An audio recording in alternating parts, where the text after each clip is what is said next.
Good morning students.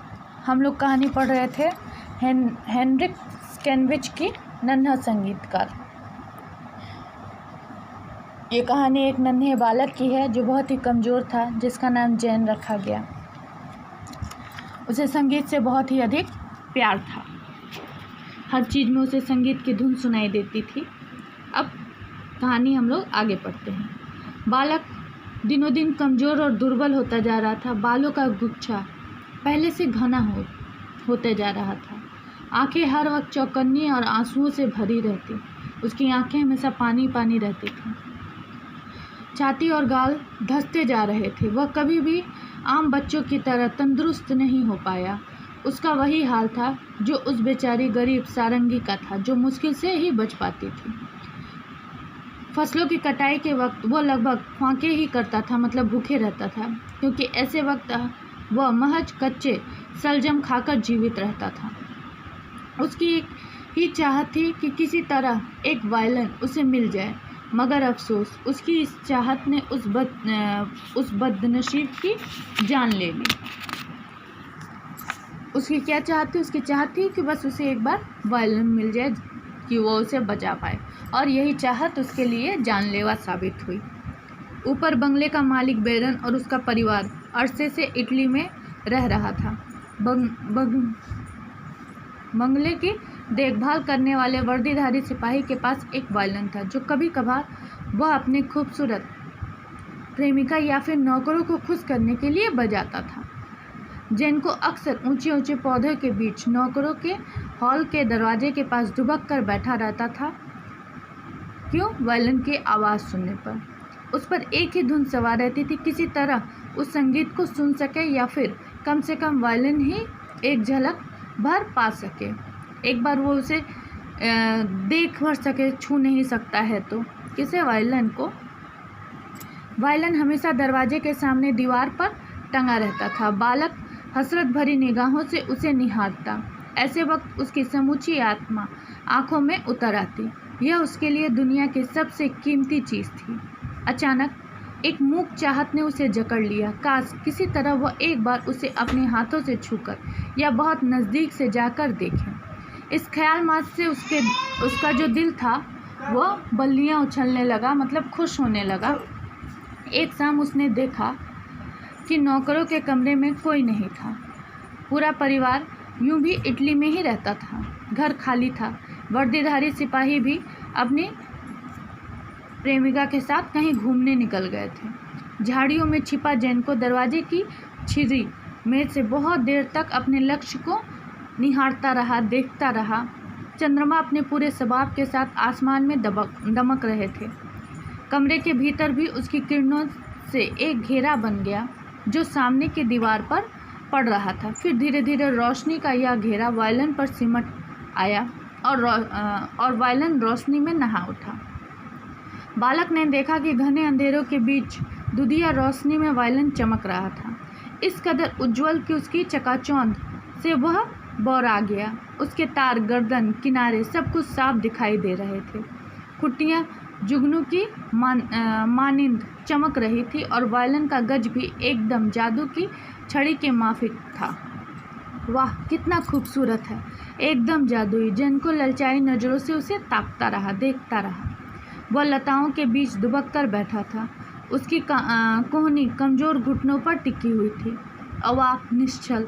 उसकी एक चीज़ पर टकटकी बंधी थी। वह मायूसी से भर उठा। अगले ही पल उत्कट आकांक्षा से उसे घेर लिया। क्या यह कोई जादू है या कुछ और?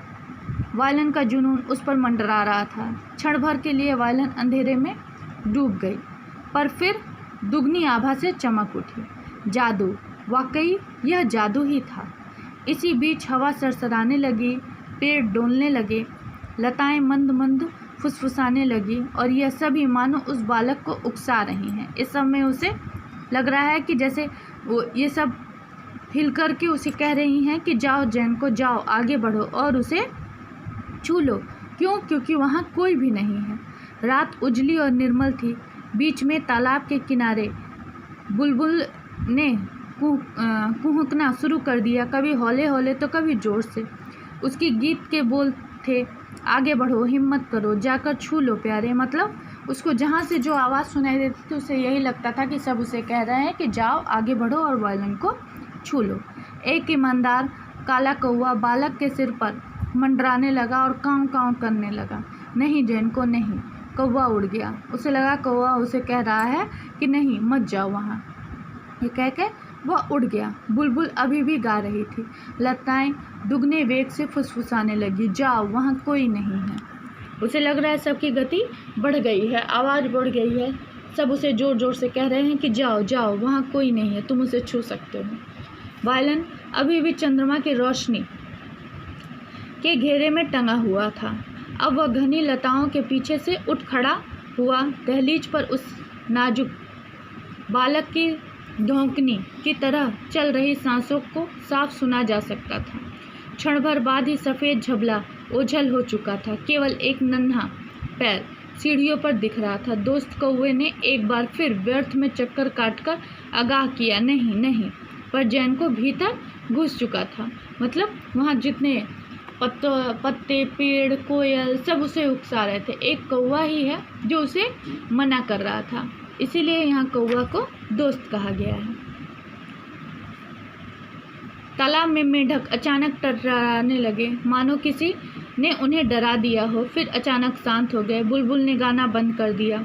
बेलों की फुसफुसाहट भी थम गई। इस बीच जैन को अपने लक्ष्य के और करीब पहुंच गया था, पर भय ने उसे जकड़ लिया। घर के भीतर लताओं की छाया पड़ रही थी। झुरमुट में वह एक जंगली जीव की भांति दिख रहा था। वह तेज चल रहा था, पर सांस धीमे धीमे चल रही थी। पूर्व से पश्चिम की ओर गर्मियों की कपाती लपकती बिजली से पूरा कमरा क्षण भर के लिए रोशन हो उठा। उसी पल में दोनों हाथ और पैर पर झुका बेचारा जैन को कांपता दिखाई दिया। वायलिन के पास सिर को आगे की ओर फैलाकर वो पालथी मारकर बैठा था। फिर बिजली कड़कनी बंद हो गई। चंद्रमा को बादलों ने ढक लिया। चारों ओर पूरा सन्नाटा छा गया। एक विराम के बाद अंधेरे में हल्के क्रंदन सी आवाज़ आई, मानो किसी ने अनजाने में तार को छेड़ दिया हो। उसी वक्त कमरे के कोने से कर्कश मगर उन्नित आवाज़ फूट पड़ी, कौन है वहाँ? दीवार से माचिस की तीली रगड़ने की आवाज़ सुनाई दी। एकाएक रोशनी की लहर फूट पड़ी और फिर हाय राम, गालियों, घूसों, मुक्कों की बरसात होने लगी। बच्चा रोने लगा, बिलखने लगा, याचनाएं करने लगा। ईश्वर के वास्ते! कुत्तों का भौंकना, रोशनी लेकर लोगों की भगदड़ शुरू हो गई। पूरे घर में खलबली मच गई। 2 दिन बाद अभागे जैन को मजिस्ट्रेट के सामने था। क्या चोरी के जुर्म में उस वक्त उस पर मुकदमा चलाया गया है? बेशक। न्यायाधीश और मकान मालिक ने कटघरे में खड़े अपराधी को देखा। मुंह में उंगली डाले, फटी भयभीत आंखें, बेहद दुर्बल, छोटा, गंदा, चोटों से भरा वह बालक चुपचाप खड़ा था, इस बात से पूरी तरह अनजान कि क्यों और कैसे उसे यहाँ लाया गया और वे लोग उसके साथ क्या करने वाले हैं। न्यायाधीश सोच में पड़ गया कि इस कदर दुर्बल, महज 10 वर्ष के इस अभागे को क्या दंड दिया जाए, जो अपने पैरों पर भी ढंग से खड़ा नहीं हो पा रहा है। क्या इसे कैद खाने में भेज दिया जाए?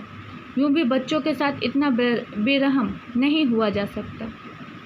क्या यह बेहतर नहीं होगा कि चौकीदार उसे ले जाकर बेतों से थोड़ी पिटाई कर दे, जिससे उसे दोबारा चोरी न करने का सबक मिल जाए? इस तरह मामला भी निपट जाएगा, यह न्यायाधीश सोचते हैं।